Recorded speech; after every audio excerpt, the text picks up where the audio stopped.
बिस्मिल्लाहिर्रहमानिर्रहीम। अस्सलाम वालेकुम। कैसे हैं आप लोग? ठीक ठाक हैं। हमारी दुआ है अल्लाह पाक आपको हमेशा खुश रखे, हंसता मुस्कुराता रखे। तो आज हम लेके आए बड़ी ज़बरदस्त और बहुत ही मज़ेदार रेसिपी। ख़ास तौर पे गर्मियों में ही बनाते हैं तो बहुत ही मज़ेदार बनती है। हमने बनाए हैं आज करेले और गोश्त की रेसिपी। तो ये बहुत ही ज़्यादा मज़ेदार बनते हैं। तो ये हमने कैसे बनाए, चलते हैं अपनी रेसिपी की तरफ। तो करेले और गोश्त बनाने के लिए हमने प्रेशर कुकर ले लिया है, क्योंकि इसमें बीफ है हमारे पास, तो बीफ जल्दी से गल जाएगा। तो ये इस तरह की मैंने नॉर्मल साइज़ की इसकी बोटियाँ बनाई हुई हैं। अब हम ये डाल देंगे प्रेशर कुकर में।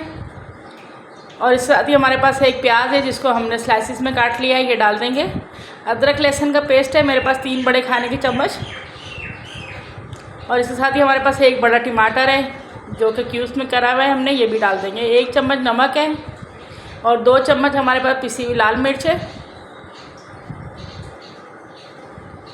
और इसी के साथ हम डाल देंगे इसमें आधा चम्मच हल्दी का। 1 चम्मच हमारे पास धनिया पाउडर है। आधा चम्मच हम इसमें डाल देंगे गरम मसाले का पाउडर, पिसा हुआ गरम मसाला ये। और इसमें हम इतना पानी डाल देंगे जिस हिसाब से ये बीफ का गोश्त गल जाए।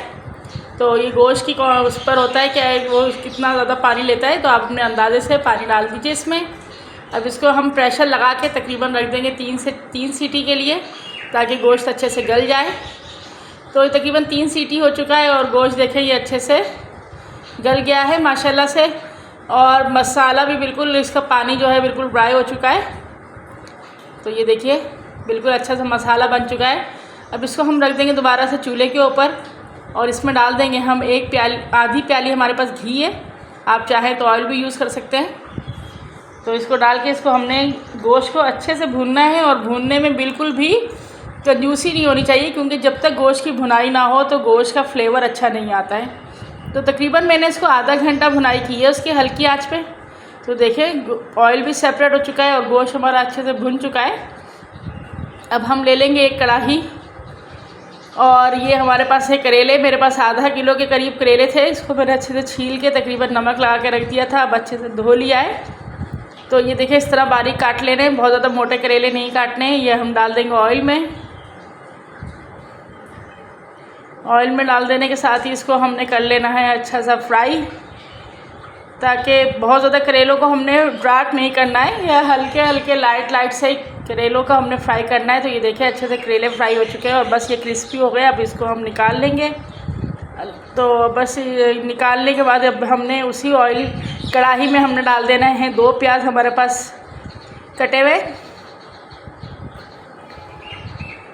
तो ऑयल को डाल के इसका हमने कलर बिल्कुल चेंज नहीं करना है, इसको बिल्कुल ट्रांसपेरेंट सा रखना है जिसमें ये सॉफ्ट हो जाए।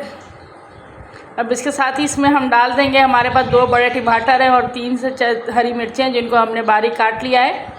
ये भी प्याज में डाल के इसको हमने अच्छा सा मसाला सा बना लेना है इसका। तो इसको तकरीबन हमने 3 से 4 मिनट के लिए भूनना है। तो देखिए इसके साथ ही हम डाल रहे हैं स्पाइसेस। हमारे पास लाल मिर्च 1 चम्मच, आधी चम्मच हल्दी की डालेंगे। और नमक आप अपने टेस्ट के हिसाब से डाल दीजिए, क्योंकि करेलों में कुछ नमक होता है और हम मसाले में भी डाल चुके हैं। तकरीबन मैंने 1 चम्मच, आधा चम्मच के करीब नमक डाला है। अब इसको हम अच्छे से भून लेंगे और इसको ढक दीजिए तकरीबन 2 से 3 मिनट के लिए।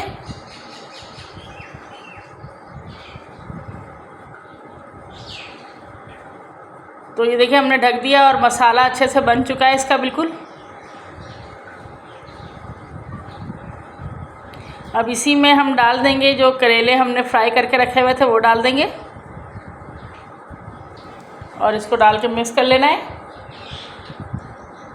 अब इसी में हमने डाल देना है वो जो गोश्त हमने बना के रखा हुआ है, बीफ मसाले वाला ज़बरदस्त किस्म का, बहुत ही मज़ेदार। ये भी इसमें हम डाल देंगे और बर्तन को अच्छे से साफ़ कर लेंगे।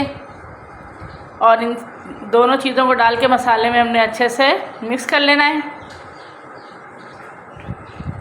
गर्मियों में ये इतना मज़ेदार लगता है ना कि बस करेले का अपना टेस्ट है। और इसको अब हमने ढक के तकरीबन 2 से 3 मिनट के लिए बनाना है। तो ये देखें 2 से 3 मिनट गुजर चुके हैं और